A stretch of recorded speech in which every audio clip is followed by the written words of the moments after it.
You're listening or watching to Spoiler, It Was Murder, the true crime couch where we tell each other true crime stories. And spoiler, it was murder. It was indeed. This week, you've got a story for us. I do. We're going back to, once again, in and around my old stomping ground. We're starting to see a trend here. I don't know. Back to Canada. Yeah, back to Canada. We're going back to Tuesday, June 19th, 1990. Ooh. Late afternoon in Scarborough, Toronto, the East End. Elizabeth, Liz Bain, was 22 years old. She tells her mom she's going to the University of Toronto Scarborough tennis courts to check the schedule. Okay. She had no racket, no gym bag. She had on black jogging pants, a floral blouse, and leather black shoes. Okay? It was a quick errand, and it's not the kind you question because it's pretty harmless, right? Very harmless. Yeah. I will say, checking the schedule doesn't mean playing tennis, right. But her attire doesn't seem to match a tennis player. Yes, it doesn't scream tennis. It doesn't. Yeah. So Liz had been dating Robert Baltovich for about a year. The couple began dating in 1989. Baltovich had just graduated with a degree in history and psychology and was working that summer at the university. Liz had 2 part-time jobs caring for the disabled and was taking summer courses towards her sociology and her psych degree.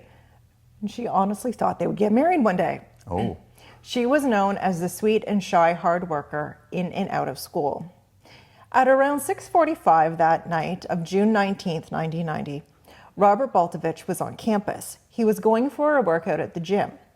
So he's going to the gym. He spotted Liz's 1981 Toyota Tercel pulled off the winding road through the Colonel Danforth Park, part of the steep ravine below the university. So university's here, ravine's here, Okay. her car's kind of parked there. So he's thinking she parked at the bottom because she had class that night. So she parked at the bottom to get a workout. She walked up the hill, yep. Right? So he goes to the gym. He signs into the gym. He plays volleyball, does a workout. And sources say he was at the gym until about 10 p.m. And then he decides to wait for Liz after her class because her class started at 7, would have gotten out right around 10. Okay. So he pokes his head into her class. She's not there. There's an empty seat where she's supposed to be. So he also sees a couple outside her class. So there's a couple outside the class. So he waits a little bit longer. He then drives to her house thinking she's there. And she's not there. Still no Liz. Her mom tells him that she went to the tennis courts to check the schedule. And that's when the first oddity lands. Those courts are first come, first serve. There is no schedule. There's no schedule at all? There's no schedule to check. So where was she going? What was she really doing? Yeah. When Liz still wasn't home the next morning, her mother called Robert at 6:30 a.m. Keep that in mind. Okay, to see if she was there. She wasn't, and it's not like Liz to stay out all night and not tell her parents. After this revelation, her mother called the police. Yeah. Police start the way they always do, last known movements, the car, the campus, the boyfriend. Yeah. Detectives that took the file, Detective Russer and Ray Bold, took the file, and their whole thing was time. Right. It was all about time. Okay. So on Thursday, June 21st, 1990, Baltovich is interviewed by police until almost midnight. It was roughly a 5-hour interview. In a nutshell, he said, whatever you need, my time, my story, my help, you have it. Okay. I am at your disposal, whatever you need. June 22nd, 1990, on day 3 of the search, Liz's brother and his wife found something terrifying. Elizabeth's Toyota Tercel was found. It was found parked behind the auto body shop near Colonel Danforth Park in Scarborough, Ontario. It was backed up neatly against a chain link fence as if it was parked there deliberately. It was locked and clean inside, cleanish, with no signs of struggle.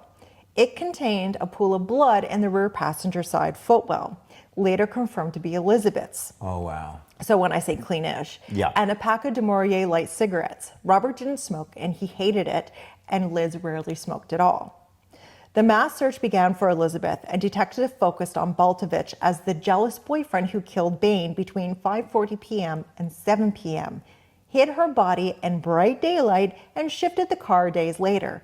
Their tunnel vision was obvious. Half an hour after Bain's car was located, the detective ordered surveillance on Robert. writing that Elizabeth was murdered by Robert long before hard evidence had existed. No. Yep. Jesus. For the next few days, Robert does the obvious things. The things any worried boyfriend would do. He joins the searches. He talks to people on campus and the tennis courts. He calls one of Liz's holistic doctors. He feeds details to a friend making flyers. He phones a classmate to check whether Liz made it to the 7 p.m. lecture. He even calls a hotel in Niagara Falls where they'd stayed a month earlier, on the off chance that she'd gone there. In the moment, it looks simple, frantic.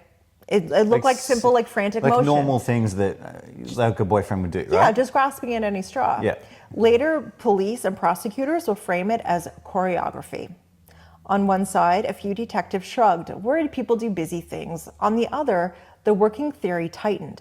Over-cooperation can be control. A suspect who stays close can watch the investigation form, nudge it towards certain places, and explain away coincidences before anyone asks. Robert says he saw Liz's Tressel down in the ravine around 6:45. Right. That put him near the valley early and made him the first person to place the car. In the building, the case that set off the alarm that always rings when a close partner is first on scene. Right. Is he the discoverer or is he the arranger? Right. Does he know these things because he was the planner, or did he actually observe them? Right. The police had a running theory that Robert was guilty, but if Robert is at the gym at between 7 and 7:15, then any theory with him as a killer asks a lot of those 10 to 25 minutes. Commit a daylight murder, hide a body, move a car, and get back to campus without anyone seeing a struggle. From the start, the timeline strains. And like not even just people seeing a struggle, just seeing him moving around, going different places. Yeah. Then comes advice that changes the optics. A lawyer tells him to stop joining organized searches because if he is the one who finds a body, police will spin it, and to stop talking to investigators. Overnight, he's absent from search lines and silent with police. It alienates Liz's family, and reads badly in the press. Detectives interpret the new distance as cold and unfeeling. If he loved her, why wouldn't he be out here with them? Right. Which is a double-edged because you do if you do, if you don't, you damned. You could be accused either way. Yeah. In early July of 1990, a tennis instructor named Marianne went to the police with some information. She remembers being at the tennis courts around 5:45. Liz was at a picnic table, a dark-haired man to her left, several women at the same table, and she can't identify the man. Witnesses had Liz in the weeks before she vanished with a young, sandy blonde man. Once at the Silver Dragon restaurant, where she was a regular takeout customer, and once in a red Jeep outside a plaza near campus. The driver was yelling at her, and she sat there with crossed arms turned away while this man's yelling at her. Okay. A separate witness says Liz's car was still by the ravine at 6:50. So someone else on campus so somebody else saw it. It was still there at 6:50. Okay. The timeline problem reinterpreted. Even as the clock grew hostile to the Crown's version, 6:50 p.m., car still at the ravine. 7 o'clock to 7:15, he's in the gym. The suspicion about his early activity meant some investigators saw logistics where most of us see impossibility. A clever staging in daylight, not an implausible sprint. Then a lead that looks at first glance like a breakthrough. A man named David calls in around 6 a.m. the next morning, so the morning after she's gone missing. Right. He claims at a rural intersection, Lake Scugog, so that's quite a distance away. He pulled up beside Liz's Tressel. The driver was alone, mid-20s, thin-faced, collar-length, blonde hair. The sighting grows into police having a Scugog disposal theory. Robert drove Liz north, did what needed doing, and came home, but two stubborn facts collide with that at 6:30 a.m., roughly 30 minutes after he was supposed to be in Lake Scugog, 50 kilometers away, Liz's mother is on the phone with Robert at his home. No cell phones, he was definitely on a landline. Yep. And Robert had never driven Liz's standard transmission Tercel because he couldn't drive stick. You couldn't drive a manual? No, Oh, that's a big piece. Yep. Yeah, okay. Those aren't cosmetic problems. These are speed and skill problems. The math just won't bend for the theory. Yep. But despite the math, on November 19th, 1990, just after dawn, detectives arrest Robert for murder. Robert's face is now out for everyone in the public to see. Okay? Oh my gosh. Weeks after Robert's photo has already run in the paper, police take Marianne, the gal who saw Liz at the courts at 5:45 the day she went missing, to a psychologist for hypnosis. Afterward, shown a photo lineup, she says Robert looks closest to the man in her mind, but she still can't swear it's him. The detail will end up mattering more than anyone realizes. And remember the man who saw her car at Lake Scugog, Yeah. driven by a blonde man? Yeah. Months later, shown a lineup, he says he's pretty almost positive it was Robert. When someone points out Robert's hair is black, not blonde, the blonde shifts to dirty blonde, which becomes medium brown. Oh my gosh. The case moves to court. The Crown's version is tight, a narrow window, 5:45 to 7 p.m. That suggests opportunity. Marianne's hypnotized memory, placing a dark-haired man near Liz, the Scugog sighting recast as an identification. They say it was an identification event inside that record. Through the holes are visible no body, no eyewitnesses to a murder, no forensic link to Robert, multiple fingerprints in Liz's car, several that identified none of his, a few unknown. Not even his. Like he was obviously in her car. Right. But they found other ones. Yeah. But nah, don't worry about that. It's him. What did they say? The unidentified and unrelated. Unrelated. If you can't identify them, how can they be unrelated? You don't know. Right. They could be related. Exactly. You can't have both. Right. Okay, so Robert's lawyer pushed back. They try to widen the lens for the jury. The Scarborough rapist was active when Liz disappeared. So active, in fact, that a woman had been attacked just 3 weeks earlier, just down the road at Agincourt Collegiate, so that's a school in Scarborough, in a way that matched the rapist pattern. A young woman seized and controlled in a public to secluded move, a blade, a calm predator. Their point is simple. If a serial offender was hunting in this exact pocket of the city and this exact window of time, then the neat boyfriend did it story is far from the only story on the table. Why would you not be looking at this guy? Thank you. It seems obvious to me. Yep. But the rapist is just a monster on the street. No one knows who it is, even though they have a new composite sketch from the last attack just 3 weeks earlier to when Liz went missing, one so good that reports are rolling in about who the predator could be, but to no avail. To some jurors, the defense warning sounded like smoke, possible, troubling, but not proof. Did this sketch have blonde hair? I'm curious. The judge charges with rhetorical questions that nudge towards guilt and allows the hypnosis-enhanced testimony in 1992.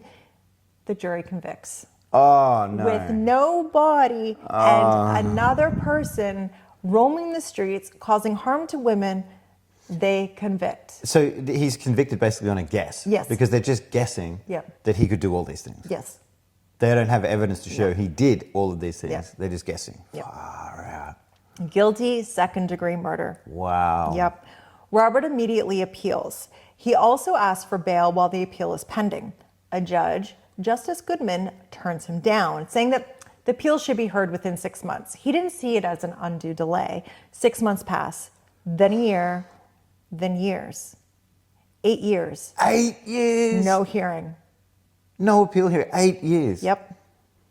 Oh my gosh. Yep. So this guy's, like, I don't know obviously if he's innocent, right? But and nobody does. But that's kind of the point. It's meant to be beyond a reasonable doubt. Right. He's gone to prison based on a guess. Yeah. And he's got a right to appeal. 8 years? Yeah. Shish kebab. And where this other girl was attacked at Agincourt, it's 16 minutes. It's a 16-minute drive from there to the school, like where Liz went missing. Right, so it was close. It was very close. But that's 16 minutes today. I did the thing. Like that's today. Back then, you wouldn't have all the traffic. Right. You wouldn't have all. It would have been like 10 minutes maybe. Yeah. Yeah. Now pause. February 17th, 1993. The newsroom buzz. Police in St. Catharines arrest Paul Bernardo, the Scarborough rapist, who will soon be charged with abducting and murdering Leslie Mahaffey and Kristen French. Suddenly, the neat boyfriend did it story starts to wobble and wobble a lot. Yeah.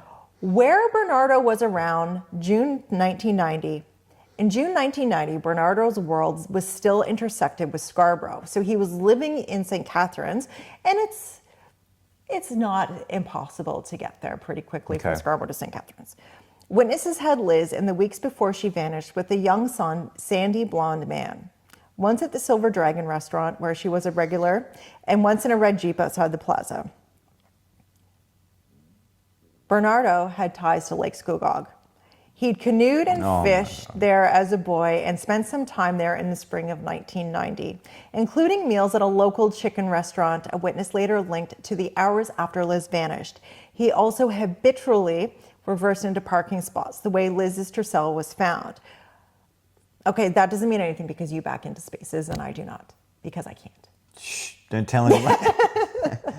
I back into parking spaces all the time. That doesn't mean anything. I'm feeling guilty here. Yeah, you should. You should. So it was backed in and he was notorious for him. And a former girlfriend said Bernardo twice led her down from Scarborough College to Colonel Danforth Park to fool around. Bernardo had never been charged in connection with Elizabeth Bain's disappearance. What follows is an investigative theory drawn from witness statements and police timelines, not an established fact. The Scarborough rapist's last known assault was late May 1990, about 3 weeks before Liz disappeared. It's composite. So finally, they had someone who could actually say, this is what this man looks like. A blonde man, a match for the rapist profile. Then there's Miss X. So not only just any witness, but Bernardo's former girlfriend who attended high school with Liz. The moment Liz's face hit the news, Miss X was convinced Bernardo was involved. Toward the end of their relationship, he had terrorized her in a park area not far from Scarborough campus tennis courts. A few weeks after June 19th, she went to the local police station to give a statement. They didn't take her seriously. Oh my God. Years later, in a long interview, Miss X connects two more dots. First, in 1985, after a church Christmas play, she introduced Elizabeth to Paul Bernardo. She said, we all said hi. She's like, it was a fleeting meeting, but a meeting nonetheless. Second, when asked if Bernardo liked Chinese food and had a favorite place, she named Silver Dragon. That's the same restaurant where a witness had placed Liz with the sandy blonde man shortly before she vanished. And Miss X confirmed that she went there with Bernardo a few times. Oh my God, she went there with the Scarborough rapist. Yep. So all that's happening. Okay, so all this is happening, and Roberto? By 2000, the Court of Ontario Appeal says the quiet part out loud. This is undue delay. They note Robert's exemplary record in prison and that he's likely to surrender if required. And they grant bail. On March 21st, 2000, he walks out of prison free to breathe, but still branded a convicted murderer. In September 2004, the Court of Appeal finally hears the case and calls the trial what it was: unfair, a breach of the charter right for a fair trial. They say the trial judge, Justice O'Driscoll, unduly promoted the Crown's case and effectively ignored the defense. They point to a rhetorical questions he aimed at the jury, the kind that signal a verdict instead of letting jurors figure one out for themselves. And there's something else. Since 1992, Stichcomb has become the rule, meaning the defense is entitled to a full Crown disclosure. It's a right Robert didn't get. The court quashes the conviction and orders a new trial. After the Court of Appeal ordered a new trial, the defense finally pried open the police files, something that they never had before. Yep. And what spilled out flipped the case on its head. Buried at the bottom of disclosure boxes were 5 forgotten statements from dog walkers who had heard terrified screams in the Morningside Park at 7 p.m. on June 19, 1990, precisely when Jim logs prove Robert was already playing volleyball. Another long suppressed document was a 7-page report from a motorist named Keith, who described a blonde man punching a woman inside a Toyota Tercel on Highway 401 early the next morning. The driver did not match Robert's appearance, and phone records show Robert was at home with a verified alibi. But a blonde man. Right. We know who that is. Right. Jeez. Also uncovered a forgotten notebook entry by a campus officer. It described the exact couple Robert remembered, same spot, same time, when he was waiting for Liz at school. Remember that couple? Right. Yep. In one stroke, it proved he had been on campus when he said he was, and that he wasn't lurking in the tennis court ravine as the Crown had claimed. At the same time, every pillar of the Crown's original case crumbled. The Supreme Court's R versus Trokin, I think I said that wrong anyways, decision, it barred hypnosis, refreshed memories, wiping out the identifications that had put Robert at the tennis courts and Lake Scugog, and the very psychologist who hypnotized those witnesses had since lost his license and been jailed for SA, destroying his credibility. Defense investigators also learned that key witness David, the Lake Scugog caller, according to his cousin, in their 1996 statement, said that he saw the car, had been angling for a Crime Stoppers reward, and admitted he'd never actually seen the driver's face, but this is just their statement. So he's saying he saw the car, and the fact that there are ties to Scugog now with this other person, and it's... Anyway. It's just unraveling. Meanwhile, evidence pointing to serial predator Paul Bernardo, the Scarborough rapist, surfaced everywhere. A pack of his preferred De Maurier Lights cigarettes lay in Elizabeth's glove box. He was known to reverse parked vehicles just as searcher cell had been found. Witnesses recalled Elizabeth dining or arguing with a sandy blonde man who fit Bernardo's description, and police finally admitted there was unexplained gaps, missing pages in Bernardo's activities log for mid-June 1990, leaving him without an alibi for the night Elizabeth vanished. Of course. Add to that, hundreds of hours of phone, car wiretap. So the cops wiretapped Robert before and caught nothing. Hundreds of hours. And nothing. Nothing. And the Crown's case was finished. When the retrial opened in April 2008, prosecutors stood, conceded they had no admissible evidence left, and called not one of their witnesses.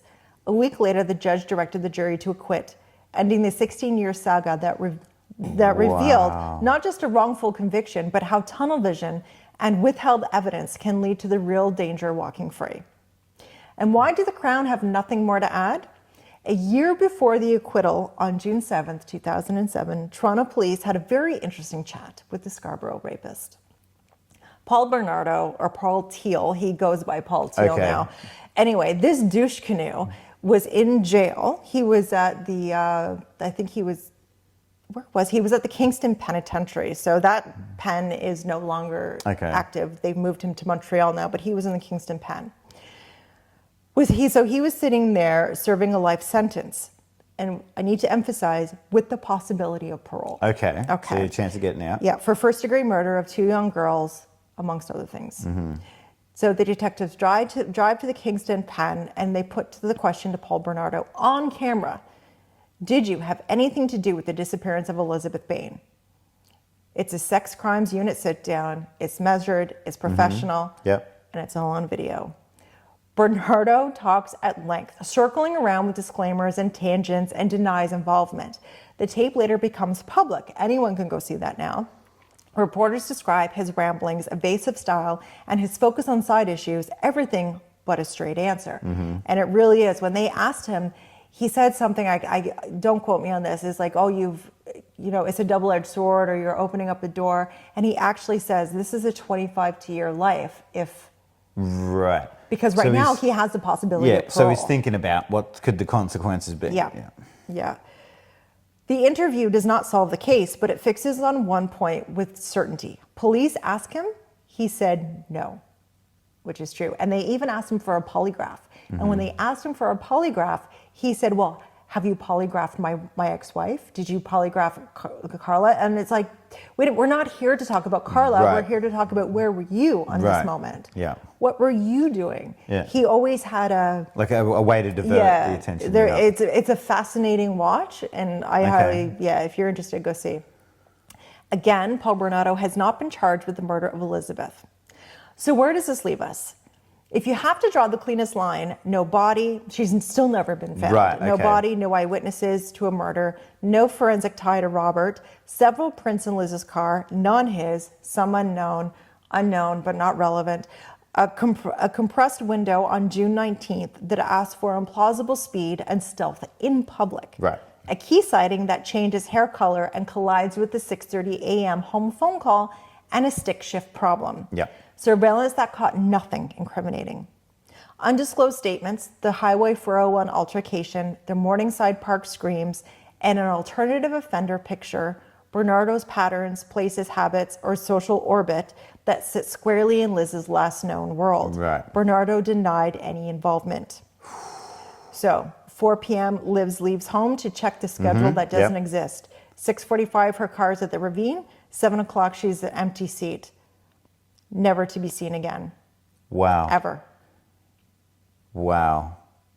So she obviously lied, like to her mum. Yeah. She said, I'm going to go check the schedule. There is no schedule. Right. Seems to me, obviously, we don't know this, police don't know this, it's not known. But Right. to me, I go, she didn't want her mum knowing she was meeting Bernardo for whatever reason. And that's what she was actually going to do. Yeah. And then he did what he'd already done to other girls. Yeah. The thing is, the way one of the other girls was found, like, it was just luck that she was found Okay. where she was. Like, it's almost like, well, how many others Right. are...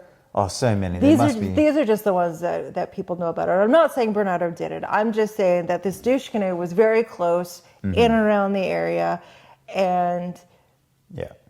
it's an angle that should have probably been taken. It seems a of look at. high probability, doesn't it? Yes. Yeah. Yeah. The chances are not zero. Right. Whereas when you look at Robert, this poor bloke who spent all these years in prison, you look at all of that, and there's evidence to show and to exclude him from the suspect list. Yeah. Like Bernardo, it's sort of the other way. It's like there's all these things that line up Yeah.